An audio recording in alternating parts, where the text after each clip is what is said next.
From Taylor Swift to Beyoncé, concert goers are dropping thousands on the shows of the summer. And the ticket sites like Vivid Seats, they're capitalizing, with the company seeing record gross order volumes for the second quarter. Vivid Seats CEO Stan Chia joins us now. Stan, great to see you. I got to imagine that this is a type of rip your face off volume activity that you've been experiencing over at Vivid Seats. Good morning. Yeah, thank you for having me. Look, it's a great time to be in the industry. We sit in a really privileged spot where we get to provide a platform to consumers who love going to live events, and I think we're really excited about everything we're seeing on that front. And then additionally here, just as you think about the two aforementioned superstars in Taylor Swift and Beyoncé here, I mean, largely when you think about the consumer environment, even for the purchases that we've seen at these ticket prices for artists like Beyoncé, like Taylor Swift, what does that tell you about the state of the consumer?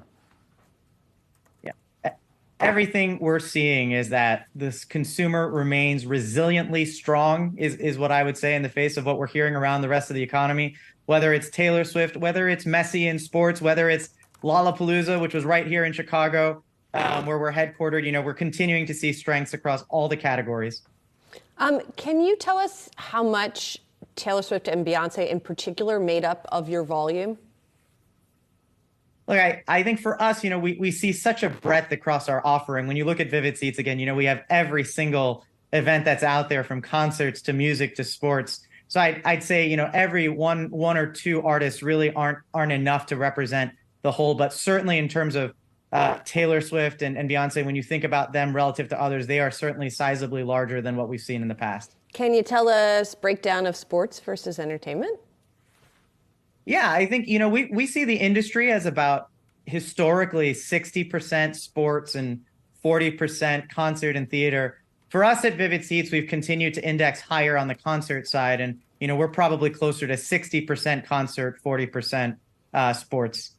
And even with that breakout, when we think about the impact on local economies, what type of multiplier have you seen from events for the broader impact for the local economies as well that they're within? I mean, people are traveling to see Taylor Swift, Beyoncé. I traveled to see a concert this year. I mean, that was part of my travel plans, I guess. But all these things considered, I mean, there is a huge impact.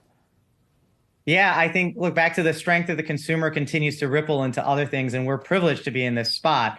You know, we just looked at Lollapalooza, for example, in Chicago, 4-day festival. When we looked at where people traveled from to get there, it looks like they're traveling 33% further than they have last year for that. And I'm sure that ripple is the same across multiple events and categories.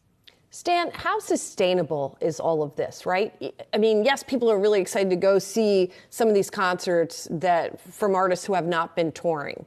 And even if they continue to tour, are people going to be willing to pay the same premium to make those travel plans that you're talking about? How much do you think that's going to last? Yeah. I think we are at the start of, you know, what we call secular tailwinds towards the sector, where I think people really are prioritizing their spend towards live events. So I think we love that. When you look at Vivid Seats, what we're doing in particular, you know, I think we've invested in a lot of things on our platform that we believe will help consumers as they look to make purchasing decisions and go to more live events, whether it's our best-in-class loyalty program, or we have a buy 10, get one free ticketing program. We have been recognized by Newsweek as best customer service. We now have Game Center as a place to engage and win free tickets. So, you know, we continue to see strength, and we continue to also invest in things such that consumers find value in the platforms in addition to the events that they're going to. You gave us a year-over-year comparison just a moment ago here, and I'm wondering, you know, since some of these massive concert dates were listed, like Beyoncé, like Taylor Swift, what kind of increase in volume or traffic have you experienced? Yeah, we're really proud of our results, you know, in particular for the quarter. If you look at that, you know, we're up versus the street, certainly 20% on GOV, up over 20% on EBITDA. And as we look at, you know, what we're guiding to, you know, I think we guided up more than our outperformance in the first half of the year. So I think we continue to see strength. I think we're pretty excited about everything we're seeing on the platform. All right. Who's the next concert you're going to see, Stan? Hey, I'm going to Guns N' Roses in Chicago. They're here August 24th. I'm a big hairband guy. I'm looking forward to it. All right. Report back on that. Stan Chia, Vivid Seats CEO. Thanks so much, Stan. Thank you.